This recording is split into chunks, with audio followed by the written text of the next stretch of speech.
जीवन से प्राप्त वैष्णव वैष्णव का शिरोमणि भोले बाबा शंकर वैष्णवानां यथा संभो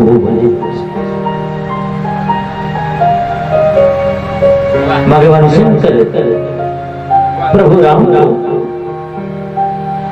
उपासना करना इष्ट देव के रूप में भगवान राम भोले बाबा को उपासना करना इष्ट देव के रूप में अत्यंत पारस्परिक संबंध यहाँ बुझ न सके से देख न सके।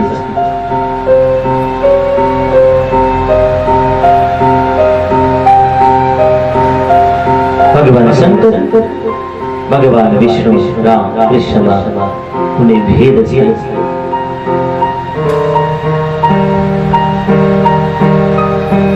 इस परम पावन प्रसंग में बताऊं रही शत जी महाराज सात विषय यहाँ संक्षेप बताउनुहुन्छ। जम्बू वृक्ष सालमणि कुशत्र हुन्छ सात पुष्कर आदि गरेका सात द्वीपहरूको व्याख्या विश्लेषण गरेर सुनाउनुहुन्छ। छारोद एकल सुरोद घृतोद छिरोद आदि गरेका सातवटा समुद्रहरू छन्। अतल बीतल सुतल तलातल रसातल आदि गरेका सात लोकहरू छन्।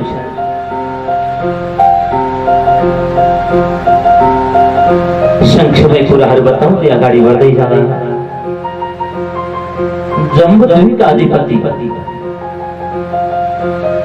प्रियव्रत महाराज का पुत्र अग्निध्रको प्रसंग यहाँ स्मरण गर्नुहुन्छ। वहाँका 9 पुत्र थे अग्निध्र का जो कलियुग के बल नाम धारा कलियुग के बल नाम धारा सुमेरी सुमेरी भव उतरहि पारा कलियुग के बल नाम धारा सुमेरी सुमेरी भव उतरहि पारा कलियुग के बल नाम धारा सुमेरी सुमेरी भव उतरहि पारा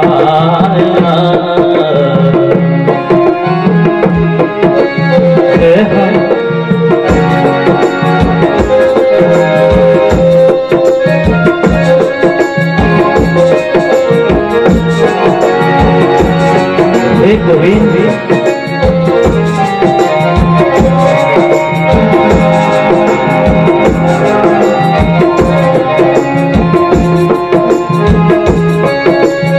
जिनको सहारा को लगे ये कलिकाल में भगवान को नाम जसरी समुद्र तरण को लागि ढुङ्गा नौका को आवश्यकता पर्छ प्रभु को नाम जिनको लागि एउटा नौका बनेर यो भवसागरलाई पार पार्दछ। त्यसैले कलिमा प्रभुको नामको मात्र एउटा आधार छ जसले यो आधार मेरो दण्डलाई परित्याग गर्छ ओ जन्म जन्मको लागि संसारमा लड्दछ जन्म जन्मको लागि संसारमा लड्दछ। कलियुग के बल नाम धारा सुमेरी सुमेरी भव उतरहि पारा कलियुग के बल नाम धारा सुमेरी सुमेरी भव उतरहि पारा सुमेरी सुमेरी भव उतरहि पारा सुमेरी सुमेरी नर उतरहि पारा शंकर भगवान की। सिया रामचंद्र की जय जय हो। पवन सुत हनुमान की जय जय हो।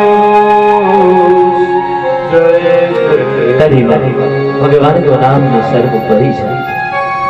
जसले नाम तो आश्रय ग्रहण कर सरस्तो गति निश्चित संसार में रहे तामनी आनंद को अनुभूति उससे कर संसार का वस्तु छोड़ सकते। जब जीव ने दिहा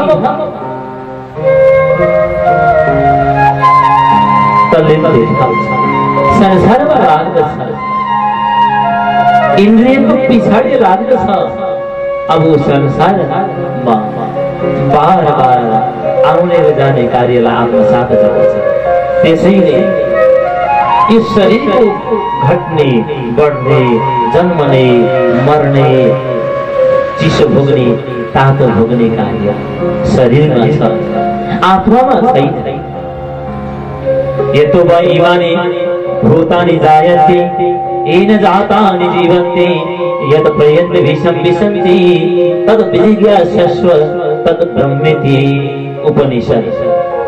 शरीर को धर्म ये तो भाई इमानी जातानि इमानी भूतानि जातानि यत् जसो शक्ति सती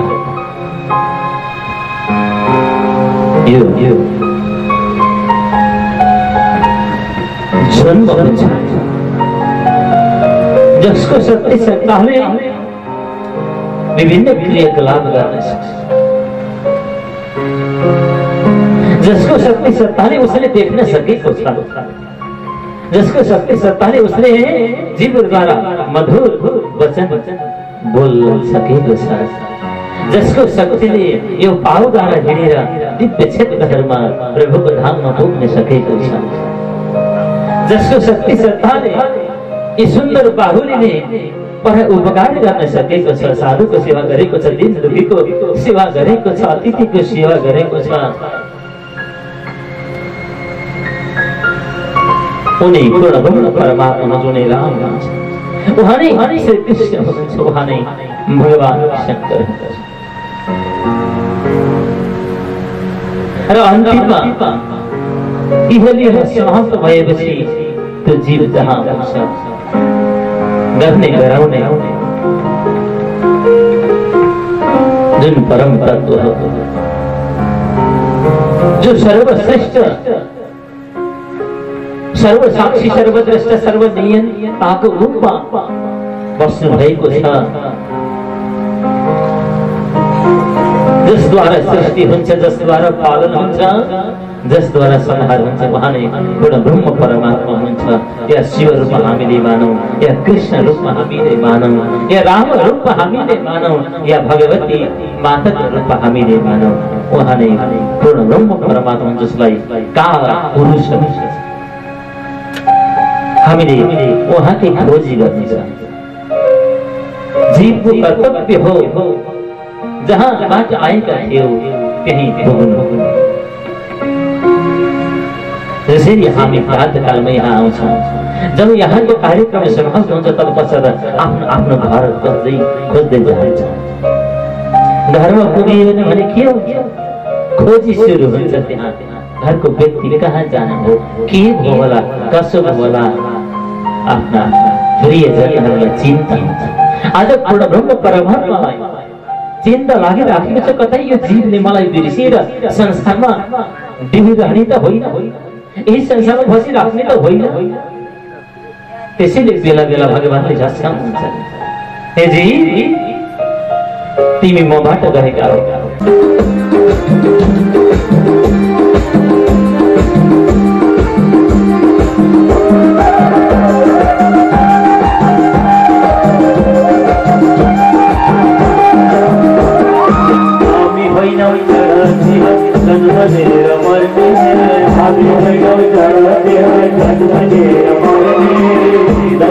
जन्म जन्म प्रभु सेवा करने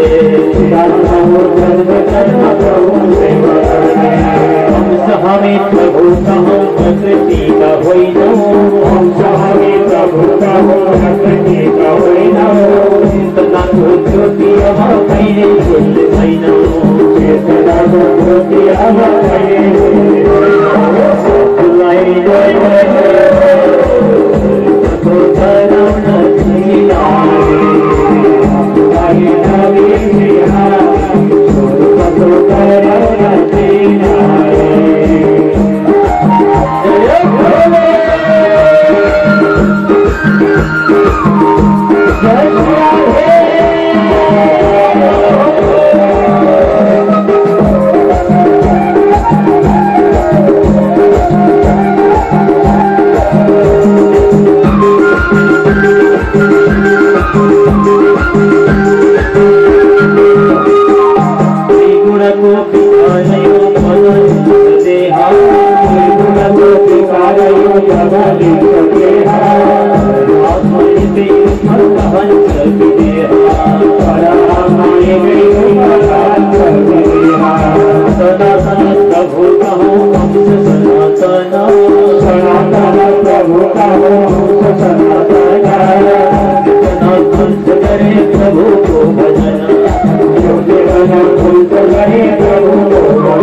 धरम जीना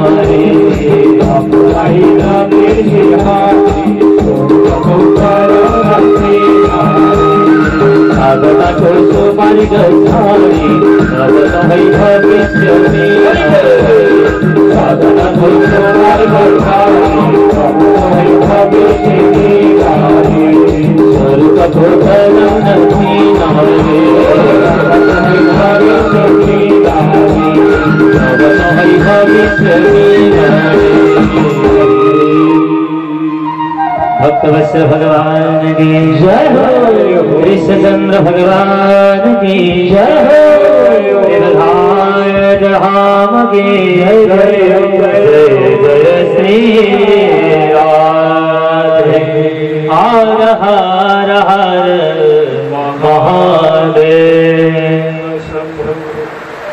भक्त सज्जन इसलिए परम पावन प्रसन्न श्रवण गराउँदै सुतजी महाराज अगाडि बढ्नुहुन्छ। भारतवर्षको महिमा देवताहरू पनि लाहाइ हुनुहुन्छ यो भारतवर्षदेखि। हे नाथ त्यो भाग्य ममाउदा हे जन्ममा वा पर जन्ममा हो भक्त्यादिलाई एक भएर गरौँ सेवा पदवे आस।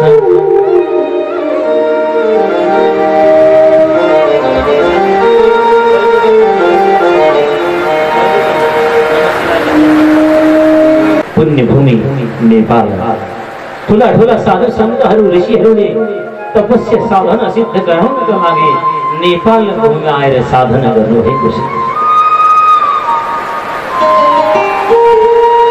देवताहरू पनि लालाई हुनुहुन्छ भारतवर्षमा आउनको लागि।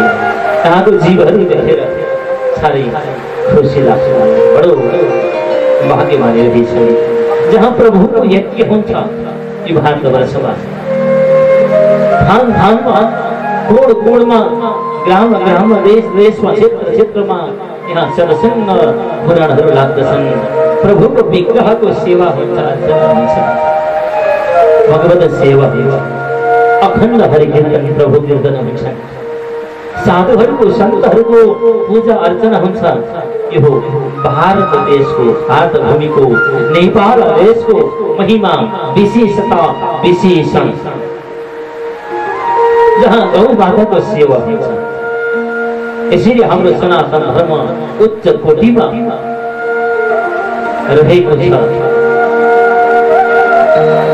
सनातन धर्ममा एउटा घाँसको पूजा हुन्छ, एउटा वृक्षको पूजा हुन्छ, पानीको जलको पूजा हुन्छ, एउटा शिलाको पूजा हुन्छ, पशुको पूजा हुन्छ, यहाँ पंछीको पूजा हुन्छ।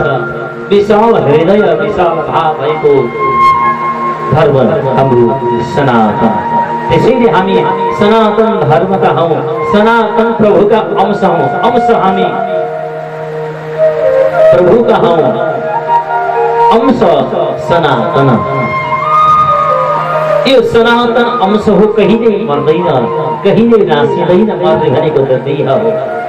यो खोल नष्ट हुन्छ, खोल भित्र बस्ने, त्यो शरीर रूपी पिंजडा भित्र बस्ने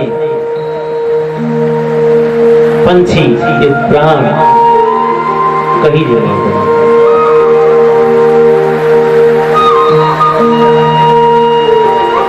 लुगा पुराना जसरे त्यजेरा, नया लुगा मानिस सभै त्यस्तै बुढा दे हरो त्यजेर। यो जीवले लिन्छ शरीर। जसरी हामी जीर्ण भएका वस्त्रहरू परित्याग गरेर नवीन वस्त्र ग्रहण गर्छौं, त्यसैगरी जीर्ण भएको देहलाई यो जीवले परित्याग गरेर अर्को नवीन देहको साथ ग्रहण गर्छ, नवीन देह ग्रहण गर्छ। वासांसि जीर्णानि यथा विहाय नवानि गृह्णाति नरो पराणि।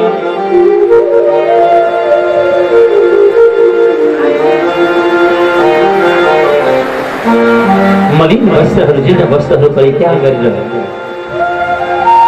मानवले जीर्ण वस्त्र परित्याग गरेर नवीन वस्त्र ग्रहण गरेको जस्तै त्यो जीवले जीर्ण देहलाई परित्याग गरेर नवीन देह ग्रहण गर्दछ।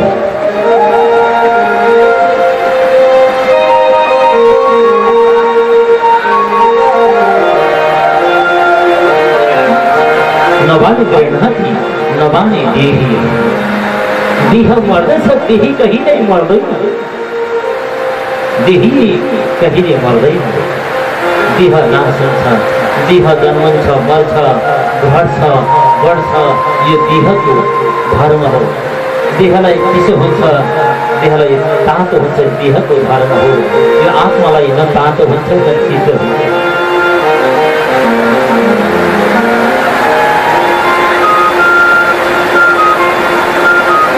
अस्थे जायते वर्धते विपरिणमति अपक्षीयते विनश्यति इति षड विकारवत् एतत् स्थूल शरीरम भनेको छ। वेदान्त स्थूल शरीरको चिना बढ्छ, घट्छ, परिवर्तन हुन्छ, अन्तिममा विनाश भएर जान्छ। यो गुणले परिपूर्ण भएको देह नै स्थूल देह। स्थूल देहमा सूक्ष्म देहले निवास गरेको छ, निवास मानेको छ।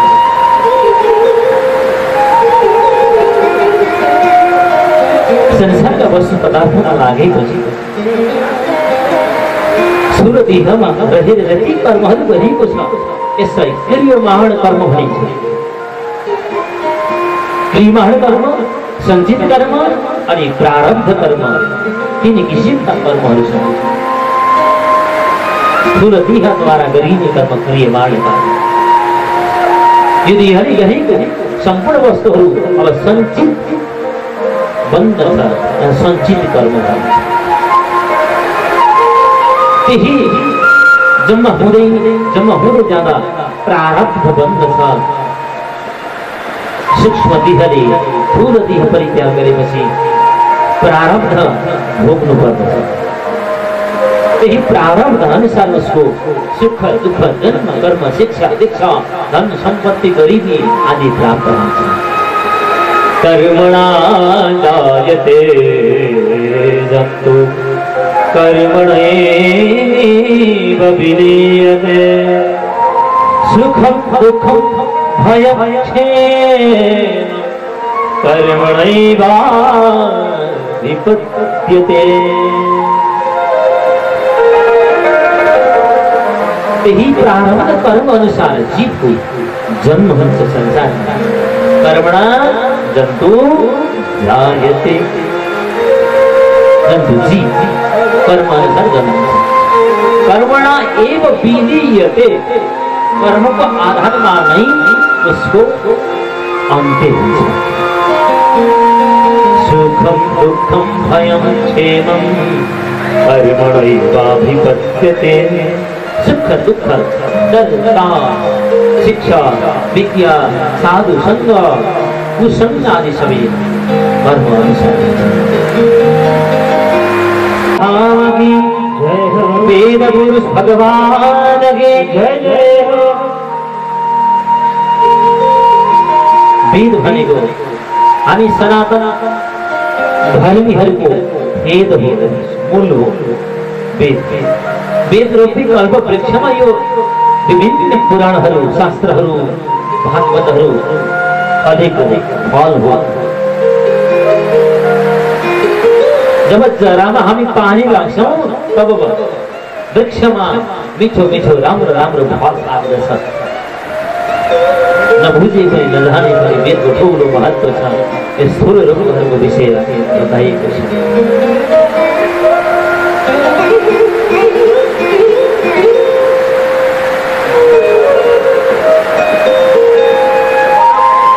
ब्रह्म सत्यम जगन मिथ्या जीवो ब्रह्मैव नाम परम्। भक्ति सिद्धान्तका परम पुरुषहरू सन्तहरू बताउनुहुन्छ,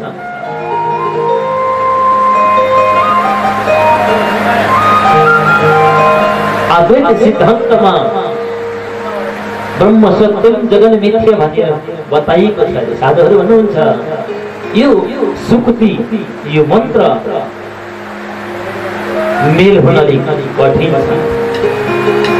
विश्व ब्रह्माण्ड प्रभुको स्थूल रूप हो भने संसार कसरी मिथ्या हुन्छ? यदि भक्तले सत्य भगवानको प्रेमीले सर्वत्र प्रभुको दर्शन पाउँछ, यो जगत कसरी मिथ्या हुन्छ? प्रभुकै रूप हो यो जगत मिथ्या। जबसम्म जानिँदैन, बुझिँदैन तबसम्म अविश्वास लाग्छ, मिथ्या जस्तो लाग्छ, झुटो जस्तो लाग्छ। जगत मिथ्या, ब्रह्म सत्य। ब्रह्मबाटै उत्पत्ति भएको यो जगत हो। एउटा नदीबाट हामीले सानो पात्रमा जल ल्यायौँ भने नदीको चाहिँ जल कमण्डलुमा रहेकोलाई के भन्ने? जल भन्ने कि नभन्ने? यहाँ विचारणीय छ। कमण्डलमा ल्याइएको चिज पनि जल हो, समुद्रमा प्रवाहित भइराखेको पनि जल हो। तर कमण्डल देख्न सब हाम्रो भाव विचार परिवर्तन भयो भने अब गङ्गामा जुन जलको हामीले दृष्टि गरेका थियौँ, भाव राखेका थियौँ, त्यो भाव कमण्डलको जलमा रहँदैन। जुन भाव नदीको जलमा हामीले राखेका थियौँ, बुझेका थियौँ, कमण्डलमा भने त्यही दर्शन गर्नु सर्वव्यापकता किनकि भगवान सर्वव्यापक भइबक्सिन्छ। सर्वव्यापकलाई चिन्नको लागि सर्वव्यापकै हुनुपर्छ, नत्र चिनिँदैन, झुटो लाग्छ। गुरुलाई चिन्न गुरुको गुण अवलम्बन गर्नुपर्दछ। त्यस गुरुको गुरुत्व मर्म बुझ्नु पर्दछ, जान्नु पर्दछ। तब बुझिन्छ, होइन भने जान्न सकिँदैन। त्यसैले गुरुलाई सर्वव्यापकको स्थान दिएको छ। कसरी, किन गुरु सर्वव्यापक? गुरु त हामी जस्तै हुनुहुन्छ,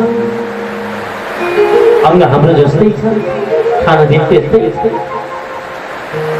भन्दा जसले सर्वव्यापकको दर्शन गराइदिनुहुन्छ उहाँ सद्गुरु। सद्गुरु सर्वव्यापकलाई चिनाउने गुरु पनि सर्वव्यापक हो। सर्वव्यापक नभई सर्वव्यापकलाई चिन्न सकिँदैन, ब्रह्मलाई जान्न सकिँदैन, भगवानलाई बुझ्न सकिँदैन। त्यसैले गुरु पनि सर्वव्यापक।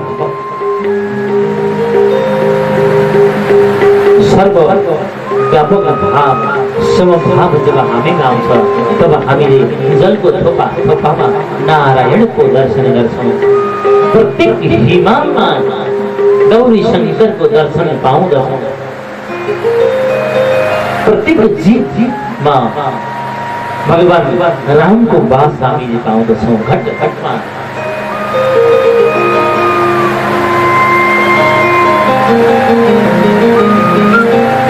सम्पूर्ण प्राणीहरूमा प्रभुको वास गर्दछौँ। यो देखाउनेवाला सद्गुरु हुनुहुन्छ, सन्तहरू हुनुहुन्छ। त्यसरी उहाँको शरण गर्दा सर्वव्यापकको खोजी गर्छ। त्यसलाई गुरु महिमा भनिन्छ। त्यसमा पनि भक्ति सिद्धान्तमा गुरु परम्पराको बडो उच्च स्थान रहेको छ।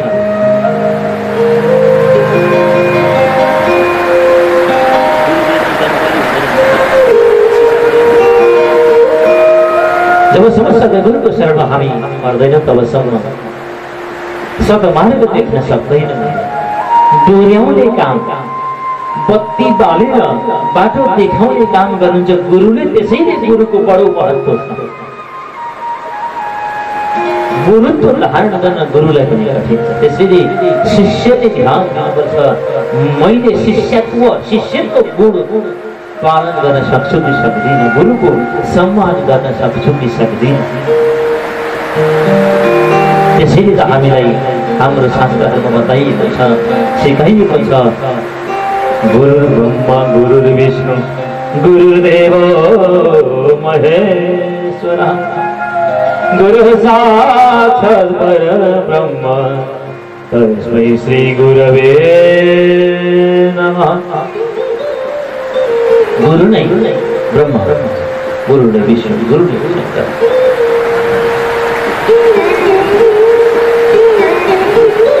गुरु नै सर्वोपरि विवक्षित छ। गुरुको व्यापकता छ।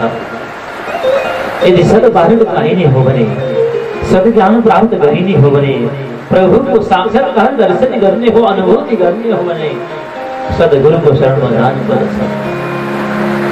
सद्गुरुको सम्मान हुने परम पावन भूमि हो हाम्रो भारत भूमि, नेपाल भूमि।